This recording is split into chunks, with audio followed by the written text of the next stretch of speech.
You are in charge of the Foreign Affairs Department of the BJP. BJP has presented itself as a party with an ideology. It presents itself as someone who believes in Hindutva nationalism, Hindu nationalism. If we look at Modi's foreign policy in the last 4 or 5 years, would you be confident enough to say that Modi has actually walked the ideological path of the party when it comes to international relations between India and the rest of the world?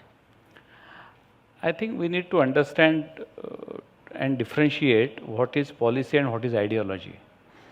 And long back, one of our greatest ideologue, Pandit Dindayal Upadhyay, has written in early 50s that nation's foreign policy is a policy and not ideology.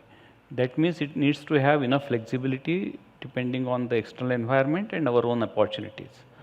So there is nothing iron cast in foreign policy. We should be very clear about it.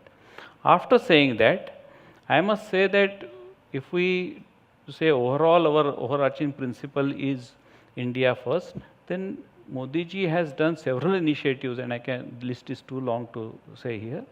For example, very classic example can be of our relations with Israel, which we have not only strengthened but gave multiple dimensions, and we brought it above the radar only because of the initiatives of and we advocated it for a long period of time. Since 60s, since 50s, we were saying that we need to have good relations with Israel.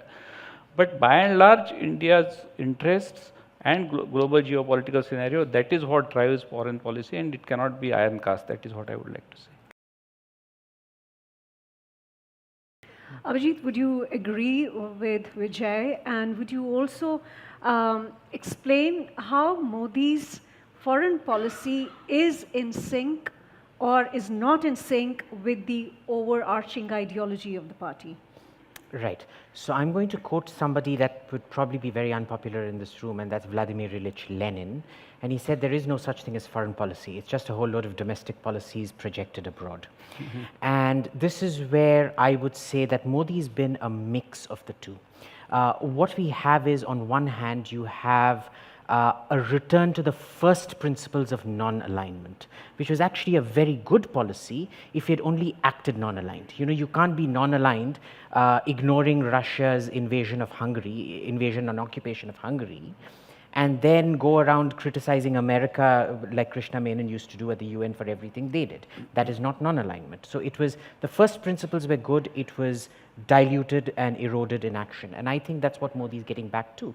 So when you see, as Vijay ji said, with Israel, for example, it was counterbalanced with an equivalent visit to the Palestinian territories and things like that.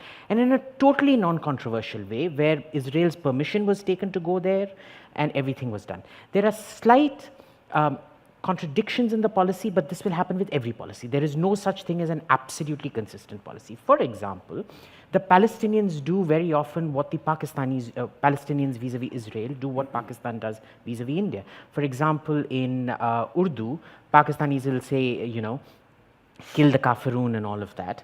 With the English press, they'll always be like, well, we want peace. Why isn't Modi sitting down and talking to us? And the Palestinians do this. Yasser Arafat is on record several times instigating violence against Jews and Arabs. And then in English, he'll say, well, you know, I won the Nobel Peace Prize. Give me the respect due to a Nobel laureate.